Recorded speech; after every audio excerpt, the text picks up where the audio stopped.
Welcome to the week 2 discussion group for the Safer Access for ERU personnel exercise. So this is week 2. There is a single objective that we want you to reach this week, and that's to finish the draft of your case study. So as you just heard, Panu, it's not that complicated. We've made it kind of complicated in a way by sharing a lot of very detailed guidance, but if it comes down to it, all you need to do is pick an operation and focus on describing what happened. You were there, so you know. You don't need to do research or just use your memory.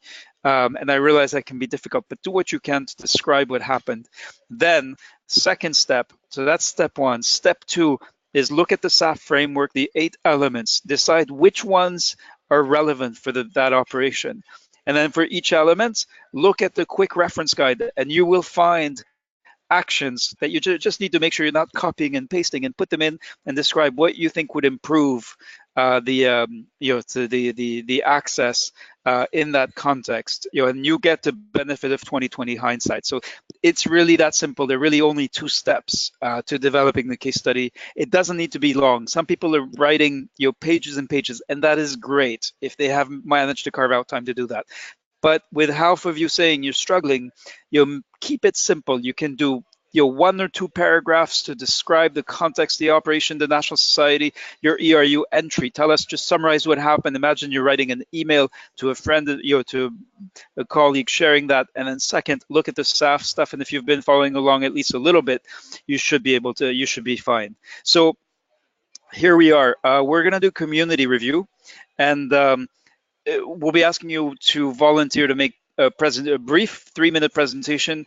Tell us, summarize very quickly your operation, and then tell us about your incoming ERU relationship. And what community review is, so everyone in the group will then type into the chat window a number corresponding to what you thought, how you evaluated the presentation, and then we'll ask you to explain those ratings. So so we'll hear more than one voice, and we'll be practicing giving and receiving feedback as well. Discussion group agreement, absence, So here's the first big update since last week is the team leaders. Here is a list of people who've been confirmed, basically because they showed up this morning for the team leader meeting that we held. If anybody has news from Marion, not even sure, she may have left the exercise. I'm not sure. We're sort of trying to track her down. But anyway, if you are from one of these societies, and you can see that there are many societies that do not have team leaders, then you can reach out to the team leaders. Here is, their first ask is to fully participate, but once they're done, they've committed to supporting their colleagues. So again, keep in mind, they're just like you. They're holding down full-time jobs. They're doing the exercise, and then they're just willing to go the extra mile and figure out how they can help you, or point you to the exercise team so we can help you. So these are some of the tasks. You can look at the slide deck. It's available in the materials panel in GoToTraining, so you can download that and review it. I'm obviously not going to read the slides. You'll also find the sort of profiles of each of the team leaders, and who exactly they're willing to and able to support. The quotes are from, we asked them, why do you want to be a team leader? So those are their responses. So, a nod to Verpi, Alain, Marta, Chiyuki, Patrick, Michael, Patricia, Alvin, and Lai. So that's it. Second step in a presentation is just a week 1 in review. First of all, pretty amazing results. 87 of you managed to post the week 1 updates on time. I apologize again for the mix-up about the dates, but basically everyone who did it, I think we've received 2 or 3 more, but everyone who did it managed to make it on time. So obviously a case study is a little bit more, more meat, more substance, but there's no reason, if you made it through that first week, you somehow managed to post on time, I don't see, and what I'm going to say also is this week we can give you a little bit more flexibility. You will be penalizing your colleagues a little bit if you start peer review late, but you'll have all of next week to do the peer review. So that so if you need the extra time, and that's why that question was there on the poll, if you need a little bit more time, Saturday or even Sunday should be allowed. Now, you may not be included in the list of people who posted on time, but you will nevertheless be fine with respect to the certification requirement. Only use that if you need to. And just to, in the slide deck, you'll find the list of all of the operations that you referred to in the week 1 update. There's some amazing stories in there. And again, once you finish your creator project, reward yourself by going to read, if you haven't already, just deep dive into these updates and look at there's some really interesting dialogue and discussion and just sort of conversations between people who were there on successive rotations. And of course, many people have now completed the week 2 community assignment. So, amazing feedback. Again, if you have time, deep dive into it. You're telling us really amazing things. One of the most amazing things, I'm not going to go as I did last week through the entire slide deck or feedback, but it's working out, and this is really consistent with what I was hoping from Red Cross and Red Crescent people, is that the level of support that you're offering to each other is absolutely amazing. And you're telling us that this buddy business, which confused some of you initially with exactly what that meant and so on, is actually working, and that many of you are getting support and supporting each other. So that is an amazing thing to have happen, and that's on you. We suggested it, but we had no idea whether people would take it up or be into it. And so that's a really amazing part of the story of this exercise. So again, many of you report having had these eureka moments. Realized how SAF would have helped my operation in 2010. Realized I was already using the Safer Access framework. Realizing that SAF will help me to identify and checklist some of the actions and organize them around the elements and just give me a structured approach that I can use to engage with a national society or with the within the operation. So just some really interesting feedback you've been giving us. It's much appreciated. I wish we could do sort of a discussion group just to discuss the feedback, but obviously we're trying to be respectful of your time. So, but do look at the slide deck if you have time. So now, week 2 again is the cutting point. The cutoff point is at the end of this week. So you do have a week 2 community assignment, but that is actually not the main course. The main course is your case study draft, what you got started in Creator, and what you've been working on. Now, for those of you who are working in Word, that is okay, but be careful. Most anything but, how can I put this clearly? Basically, some things will not paste into Creator properly. So if you're using tables or images, you will have to add those within Creator using the tutorials that show you how to do that. If you're pasting just text, stuff you've written up, then that's fine. But things also like fonts and headlines and and colors will not paste into Creator. So do be careful about that. Don't get trapped on Friday if you're trying to submit, or on Saturday morning, or the sooner the better. When trying to cut and paste in Word, try it from Word into Creator. The reason I said it's a cutoff point is because only by submitting your own project will you receive the invitation to start peer review.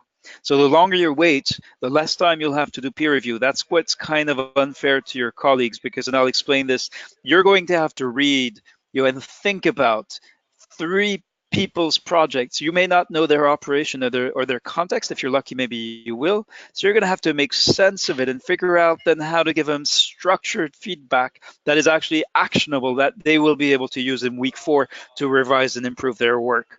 So again, you can look at the details in the details schedule. As I mentioned, there is a week 2 community assignment, but basically this group has been great about, you didn't wait until we assigned you to do it, to start reading each other's stories and to start commenting on them. Even though I do want to emphasize, what we decided was that to focus the week 2 assignment on empathy or the tone, because a lot of the updates in week 1 were to your National Society counterpart were along the lines of, you need to do this, you should do this, you should be doing that, why didn't you do that? And that, even if it's true, and even if you are technically correct and it's sound advice or recommendation that you're giving, prescription is not necessarily the most effective way to get your counterpart to listen, much less act on these suggestions or recommendations that you're making. So that was the point of the exercise this week. So if you haven't done that yet, do have a look at it. I realize some of you that in some cases that this kind of feedback on empathy or tone is best given privately. So if you want to send a private message to an author rather than post a comment in in our shared community, that is okay. So here in this slide deck, you will find a new version of the rubric. So not a new version, don't worry, but a simplified version. So really try to put everything that's in the essential stuff that's in the rubric onto, so 1, 2, 3, 4, 5, 6, 7 slides. All right. So you've got the ratings here.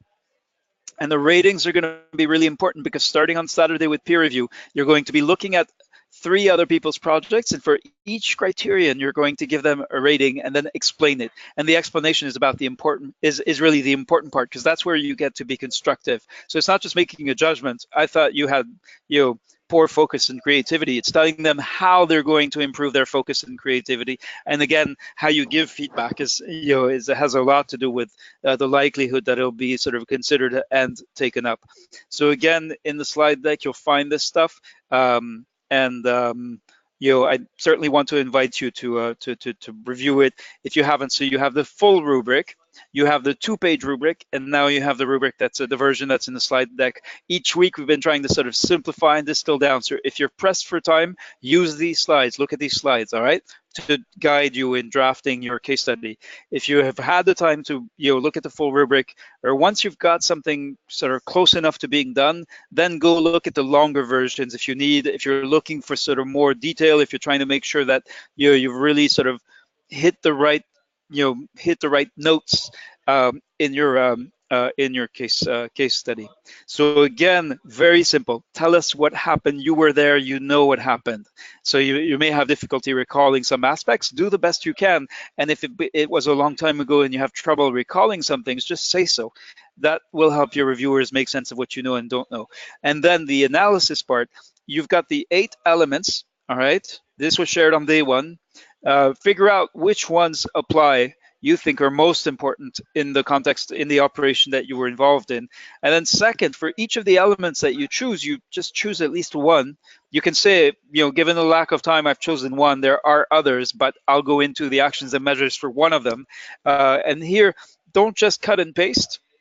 Think about, so if you're you say, well, okay, the action or the measure should be to understand the similarities and differences between preparing for and responding in sensitive and insecure contexts. Try to figure out what that means for the operation and how that could be sort of actionable for the society or for the next rotation of your ERU team. So again, for the element actions, so that's the analysis part of your case study.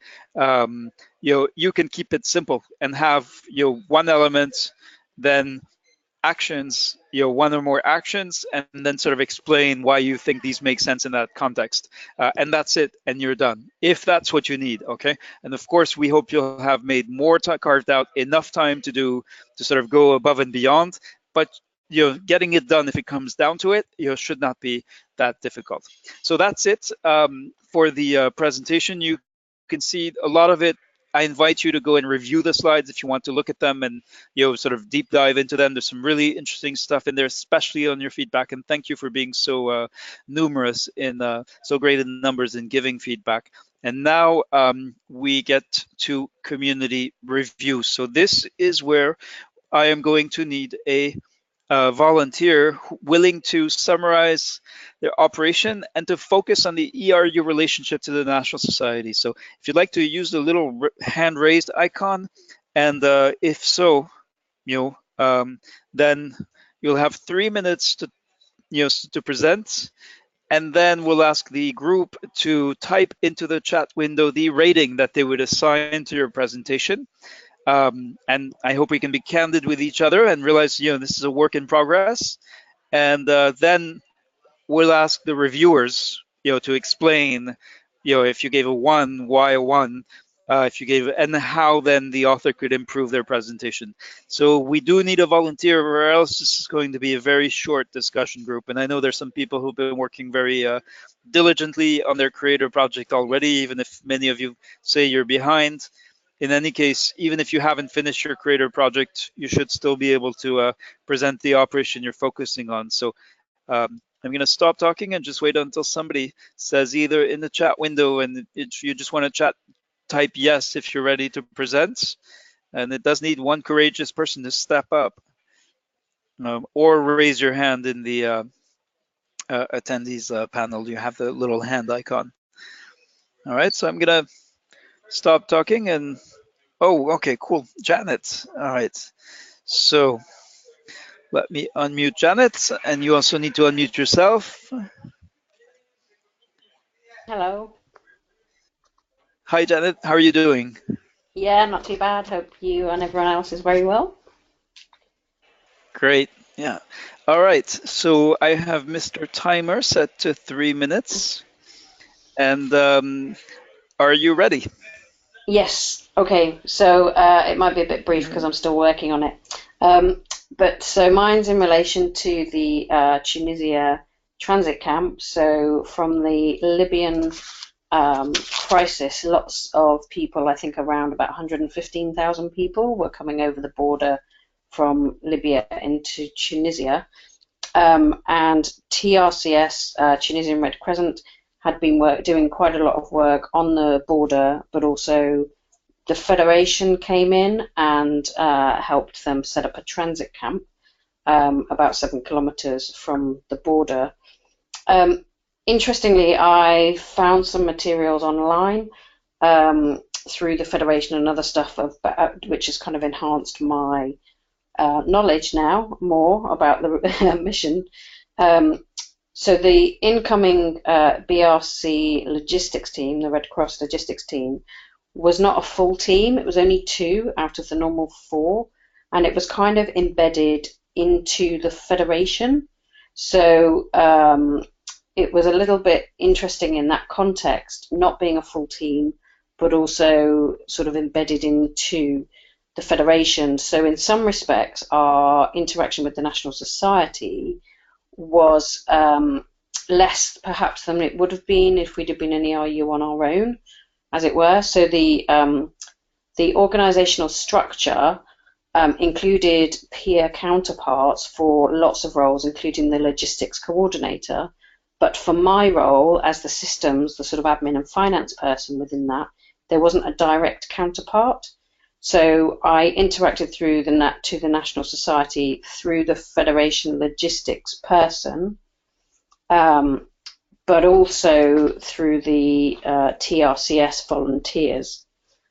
We didn't have direct access to the community as such, other than through purchasing.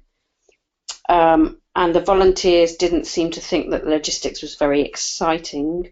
So many of them wanted to do customer-facing activities and weren't overly engaged with doing the task that we were doing, or I was doing. So it presented quite a challenge to interact with the National Society teams. There were also differences in regional variations. So some of the TRCS volunteers were perhaps more westernized, if I can say that expression, than others. And there was definitely a them and us situation between the expats and the TRCS, and sometimes between the different factions of the TRCS. That was really interesting and quite challenging in itself. I'm not sure how my work actually helped increase the National Society's capacity, but I think overall we tried to train them on logistics. Thank you very much, Janet. Right on the clock. Well done. Okay. So now we turn to the community. So if you would like to, into the chat window, type a number that you believe reflects the rating that you would assign, how you would, if you wanted to give, to give feedback to Janet, and then we'll ask for another volunteer to explain the number that you've assigned. So don't be shy, everyone can do this. And we realize, it's a very short presentation on the spur of the moment, but that's actually how it works in the real world. So Beatrice, a 2, Gudrun, a 2, Manuela, a 3. All right. Come on, if you've been listening, Hane, a 2, Valero, a 3. All right, and the 2 is incoming ERU relationship to society requires major improvement. So how you describe, and then minor improvements. So, all right, Esme Langtree a 2, Andrea 3, Mohammed 2, Andres 3, 3. All right, let's see if there are any outliers. Those tend to be interesting. And it's true, once somebody has typed a number, everybody, in a way, there's a cognitive bias that, so let's, all right, let's start with Beatrice, who's actually the first to, so Beatrice, welcome, I've unmuted you. You need to unmute yourself. And if you could tell us, so you said, that, the presentation of the incoming ERU relationship to society requires major improvements. Can you tell us, can you tell us, give feedback to Janet on how, specific, actionable, constructive feedback, how would you suggest that she improve her presentation? Well, hello everybody. I think that she said it, Janet, she said it herself, that there was not a very good relationship with the volunteers. So I don't know really how you can build this mutual trust. So I don't know. No idea. Ask somebody else. Yeah, so I think, I'm realizing that actually the ratings is misleading. So when it says incoming relationship to the National Society requires major improvements, what this actually means, and we're going to have to clarify this, and I apologize for this source of confusion. It's not your judgment of the quality of the ERU relationship, but of Janet's presentation of it. Is it, comprehensive? Did she address the issues that she needed to address, and how she could improve? What else could she tell us? Then describe and analyze that would help us understand what actually happened and how it happened. Okay. Yes. So I misunderstood then. Yes. Because what I was analyzing is the relationship that she had with the Tunisian volunteers. That was my analysis. Okay. Yeah. So I think that I misunderstood it. We're going to clarify that. Let's see. Let me look at the. All right, Gudrun says, I think as logistics, it's hard. You don't go into the communities as much as, for example, in an outreach clinic. Yeah, so I think in the discussions with, and in some of Panu's videos, he explains, why he thinks that whatever position and whatever role, yes, some are more sort of, community facing. Nevertheless, there's a benefit to thinking through these issues, whatever your position and role in an ERU. So let's try, so after Beatrice, so let's hear from Gudrun. What would be your feedback to Janet on how she could improve? So you, again, gave a 2, but again, I'm realizing that those ratings are completely confusing because we're trying to make them short, but in this case, we really need the condition that says, what is your, the 2 is that the analysis of the incoming ERU relationship requires major improvements. Go ahead with that clarification, Gudrun. I hope it's clear now.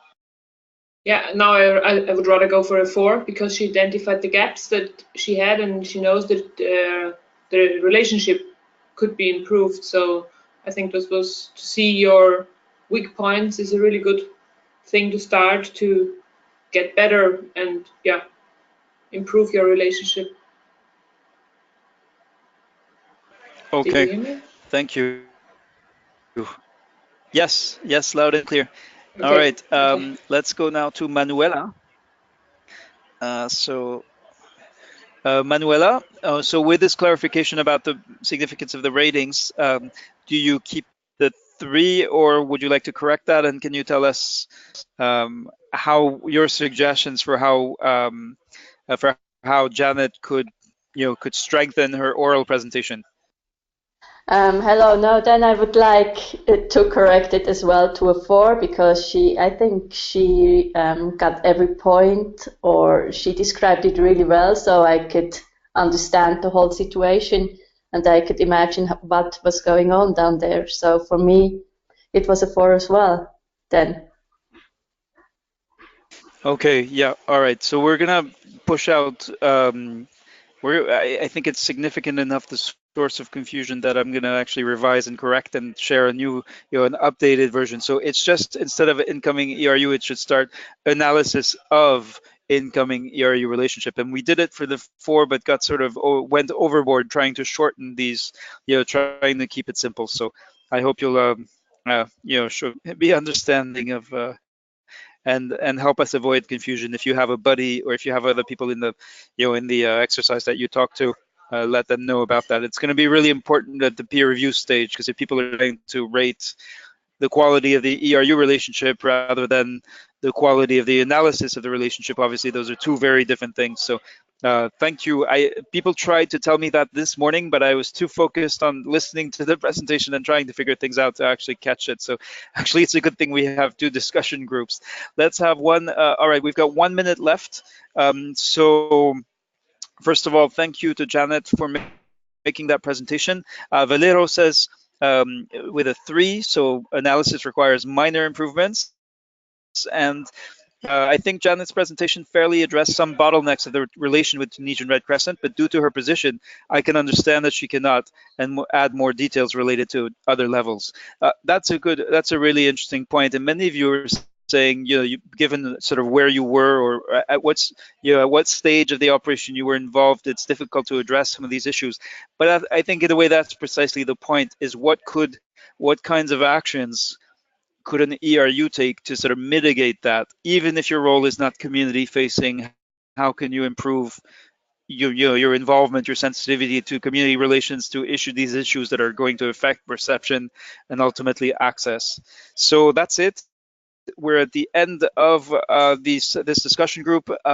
Janet says, thanks for the feedback, much appreciated, and will help me refine my case study. Maria says, great job, Janet. Yes, indeed. So thank you all to Janet and to all of you who are called on to give feedback. Thanks for clarifying this potential confusion in the rubric. And if this leaves you thirsting for more, because these discussion groups, as you know, we keep really short and to the point, we want you to focus on developing your case study. If you want more, you've got over 80 updates in the community to look at and comment and continue the dialogue. You're also free to post your own updates on something else that is of interest to you that you want to share with the community. That's you have that power in the community to post updates, just as I do each morning. And the other thing is the formal mandatory discussion group is now officially over and 1 minute late.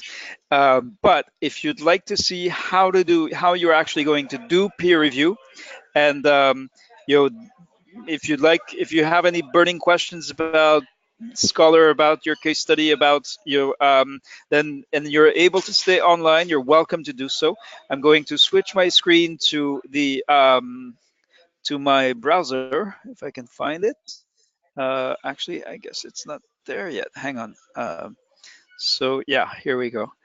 So I'm going to switch to my browser and go into Scholar, and I'm going to show you some of the stuff sort of hands-on what you're going to be doing as of Saturday. So your overarching aim, of course, is to finish that case study. It is doable. It does not have to be perfect, but I'm going to show you some things about, sort of how to hopefully progress. But are there any burning sort of technical questions by this point? You should have your creator project set up, working on it, progressing it. Is there anybody who has questions about the creator project or how to find things in the community? Anything else? Again, if you want to go and read the updates, I'm just going to share the magic link that will show you. So this link that I'm pasting now will show you all of the updates that have been posted for the week 1 assignment, and there are over 80, I think over 90 of them now. So it's absolutely amazing. Once you finish your creator case study, reward yourself by going to look at those. There's some absolutely really profound stuff and exchanges and really interesting dialogue. So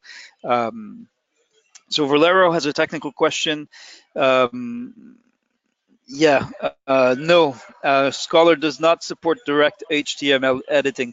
There are reasons for that. So there's actually sort of learning science reasons for that, which have to do with helping you to concentrate rather than focus on formatting. So everything in Scholar is geared to, helping you focus on the substance rather than on the presentation, what it looks like. That's why you have such limited, such limited formatting options. So same sentiment from Cleophea. We try to write our project. It is with the best perspective or opinion, but not necessarily an authority in the field. But she gave her best view. I am sometimes so hesitant to write because I may not do the team justice, since I do not know all and I'm not an authority. And Cleophea, I I completely understand the feeling and the sort of reluctance and the cautious, being very cautious. I think I would understand that as a form of respect to your colleagues, as a recognition that, of sort of not being able to see or understand everything.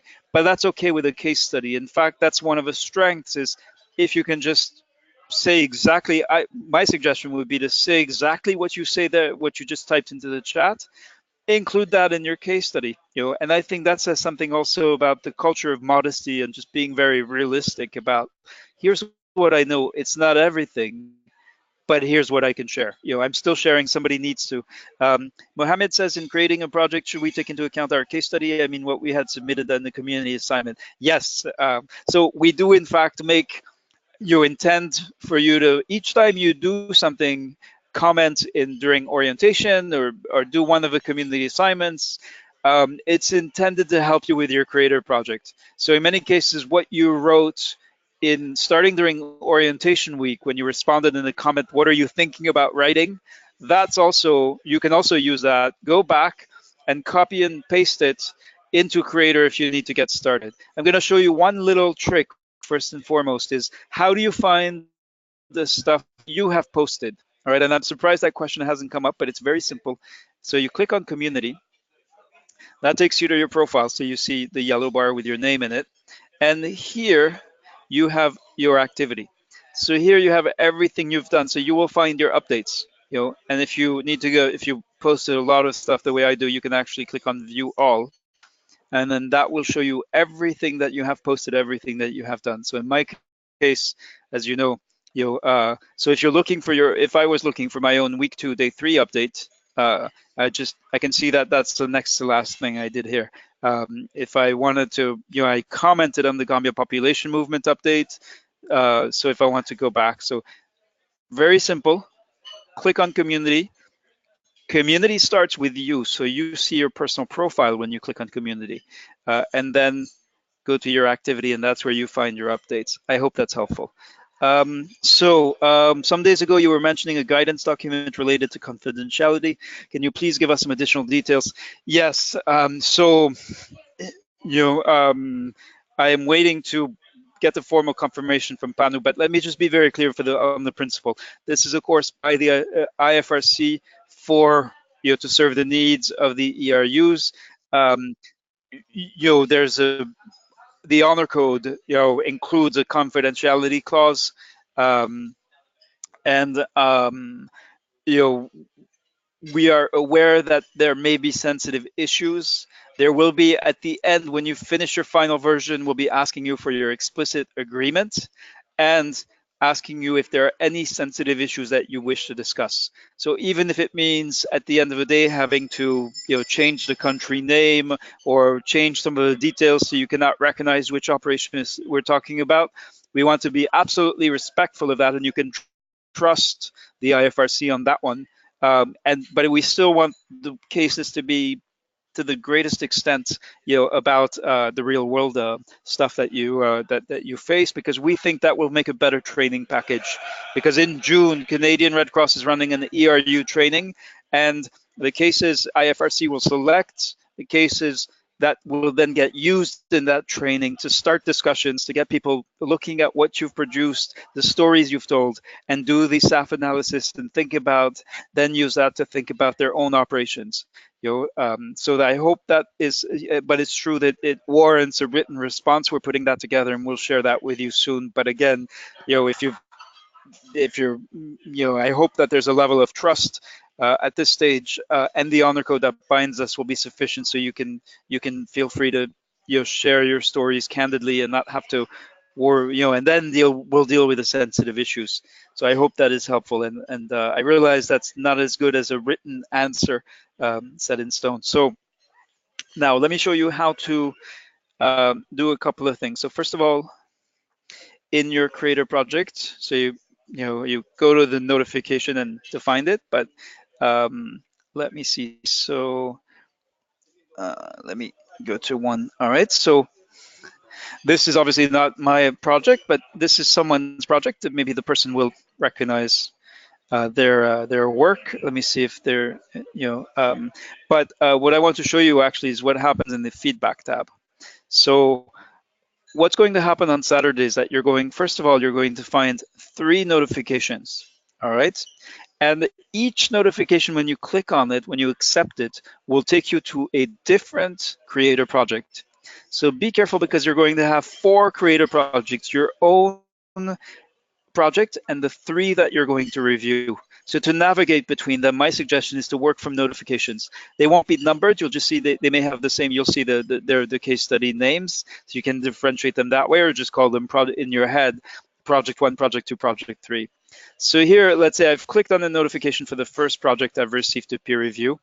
The first thing I have to do is on the left-hand side, take the time to sort of read, and I would do a first quick read of all 3 projects maybe, and then really deep dive into each one. However you do it, the point is you have to really take in what the author said, what she was trying to say, and then think about the rubric. So this is where the action then happens in feedback. In feedback, the first thing you have on the reviews rubric, you have the rubric itself. Okay, so you have this as a PDF. Today you got it as a slide deck. You also have the long version with all the guidance, all the guiding questions, but you have it handy here. So as you work, if you need to sort of look up something in the rubric, you can always do it here. If you want to see what the ratings are as you're thinking about it, yes, you just sort of look through here. And that's where you can find, you always have that handy on the right-hand side. But where you're actually going to perform your review is here, under review work. So for each work you have here, you'll recognize the criteria, and here you actually have the rubric again. So, after having given due consideration to the work, I then start my review. So focus and creativity. So I'm going to say, to what extent has the author actually, achieved all these things? Is there sort of creativity? Is it a good story? Do I get a good feel for the work? What else would I need to know and why? And first thing I have to do is decide on the rating. All right. So, and then I use this little slider to actually assign the rating. So let's say I give this, a 3. All right. So a 3 is good creativity, but focus requires improvement. So this happens to be a really long case study. So I would say, could you find ways to shorten it? Really focus on. But if I say that, if I give a 3, that means there are improvements. Am I having a grade? I'm a peer. I'm not claiming to be an expert. But my job is to explain why, explain that rating and make constructive, specific, actionable suggestions. How can I help the author improve? All right, that's what it's about. And so you go through each of the criteria, and you can see there's a lot of room for the explanation. So what the most common problem we see is stuff like this. All right, somebody who says good job, yes, could be better. Okay. This is not useful feedback. It's very nice to receive a compliment, but it doesn't tell me what's good about the job I've done, and it doesn't tell me how to make it better. So your responsibility as a peer reviewer is to actually help your colleague, build a better case study. If you're going to document what is happening with the relationships between emergency response teams and the host national society and the communities and the other stakeholders, if you were to go to, to make a compelling case at the, at the international conference, and you wanted to bring one of these cases to the attention of the presidents and secretary generals of the societies, or conversely, if you were just in private, you're in a bar at base camp at a hotel or in a cafe or under a tent somewhere, and you're talking with a buddy and you're telling them the story of what happened in the operation, how would you make that a good story? And if they told you the story, but you thought some things were missing, or it was too long a story, or it was a story that was, that you thought you could actually weave out more stuff, more interesting things, tell them that, and tell them as if they were your friends and you were a critical friend. And again, in week 4, you will receive the peer reviews that have been prepared for you. Your peer reviews, the ones you've done, will be shared with their authors.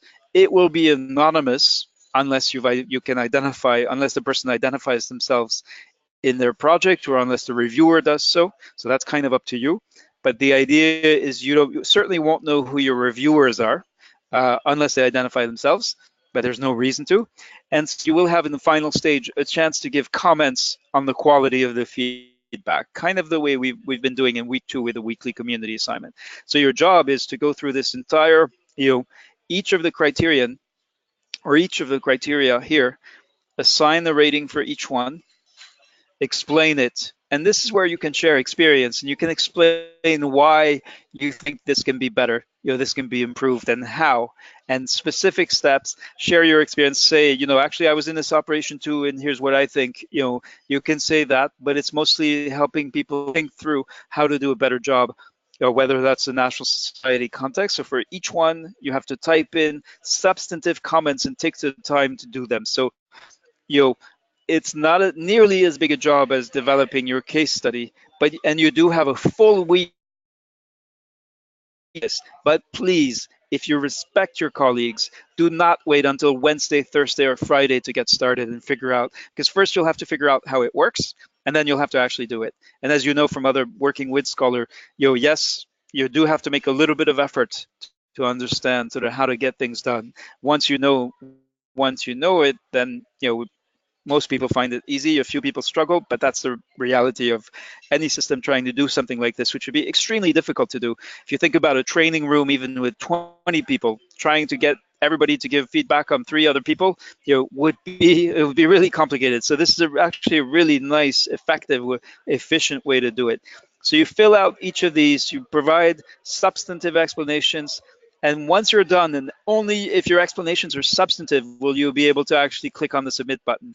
Now, the Scholar's feedback, the review work does auto save. So it does automatically save unless you're in a place with really poor bandwidth. But basically, this is what you'll be doing, throughout, starting on Saturday, and which will be due, your 3 peer reviews will be due next Friday. I'm going to show you one more thing, which is, I'm just going to go to edit latest version for this project. And if you remember the tutorials, the first tutorials, okay, I see this person has already submitted their draft. So let me find another project. And here you're gonna get a glimpse of the behind the scenes, what we see from the administration side, from the exercise team side of Scholar. So these are all the projects that are in preparation. And let's go to, so we can see that you can see the names here. So let me just pick one quickly. So let me go to Elaine. Yeah, here.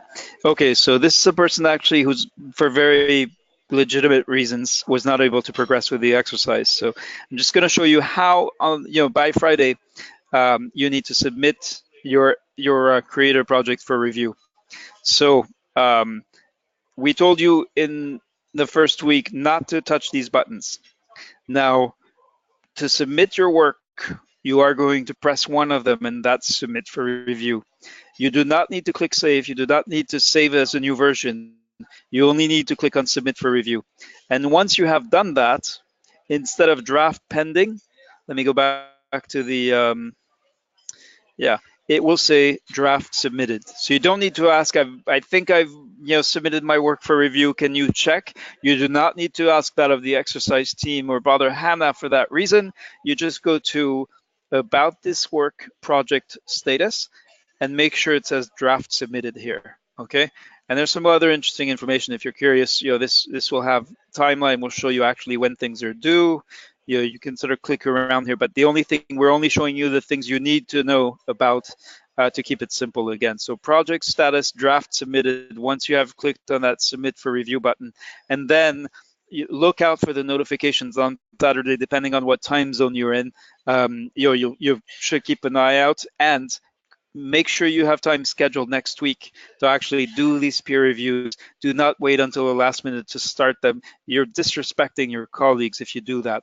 They have worked very hard, in some cases under duress, under challenging circumstances, juggling field work. Maybe they're in an operation, maybe they have a lot of stress in their lives or in their personal lives, who knows. But if they manage to get this done, you owe it to each other, and we'll be supporting you in that respect, to actually take the time to read it, make sense of it, and whatever you think of it, whatever judgment you might make, good, bad, whatever, how can they improve is really what you're going to be focusing on. And this is like the best part of the exercise. If you make it by Friday, you're going to get to enjoy really deep diving into this stuff, and you will get insights that are above and beyond what you've gotten through the community stuff so far. Community sort of loose and open. Here you're actually tightly focused on giving this structured feedback that's going to help your colleagues, and that's where we want to see the solidarity that actually makes a difference, the biggest difference in an operation. And you have that culture, what it feels like, even though societies and the other components of the movement have these challenges, these bureaucratic and other kinds of institutional barriers. There's all this stuff that we sort of operate in, but at the heart of it, the heart and soul of it, is really that that spirit that enables people to work together. So if you keep that in mind as you're stressed out and trying to juggle all the things you're trying to get done and get this case study done, keep your eye on that, and I hope that'll be helpful to carry you through, so that you're able to complete your case study and contribute to your colleagues right now, but also to the training and preparedness of future ERU delegates who will be going for training in June. So that's it. We got 10 minutes left. There's a lot of noise, and I apologize for that, because I'm usually the one saying, I'm sitting in the cafe, so I'm usually the one asking people to move to a place where they don't have so much background noise. I'm not able to do that right now. I'm traveling, but I know you've all been there, so I hope you'll understand. That's it for me. Let me see how many people have stuck it out to the end. Let me see. Yeah, so there's still 12 of us. So thank you for staying on. I hope this has been helpful. And I hope for those of you, I see several of the team leaders who are here. I hope this will be helpful as you check in with other people in the exercise, that you can that this tutorial will help you give them advice, but don't hesitate handing them back to us if they need specific kinds of support. But then we know that if it comes from somebody from their society, or that they know from an operation, you can also really make a difference. And we've seen in other courses, team leaders make the biggest difference. People we thought we just sort of would have given up, or we would have kept sending messages, but we knew we didn't expect them to respond. And when it's a team leader who does it, it actually happens. So thank you. I'm going to unmute everyone so we can say goodbye to each other, and look forward to thanks Valero and Mohammed and Andres and Marta and Janet, who says great session indeed. So thank you, doing absolutely amazing work. Don't give up, hang in there. Week 3 is going to be the best week of this exercise so far. So if you've enjoyed the first 2, include plus orientation, if you're working with that buddy, hang in there. It's worth sticking it out. And I do think this is likely to be a one-time experience. I'm not sure if we'll be doing this again. So, this is it. This is not going to be a regular thing where we'll be rerunning this exercise, or probably not, unless a lot of people say they want it. Just, but so don't count on it happening again. That's the other thing that might get you to stick it out this time around. So take care. Wishing you well. I've enjoyed, really found it interesting. I just keep reading the stories that you posted and the dialogue, and not just because I have to, but because there's some really fascinating stuff in there. So thank you, and see you soon. Thank you very much, Reda. Bye, guys. Have a nice mission as well. Thank you very much to Thanks. everyone. Thank you. All right. Thank you.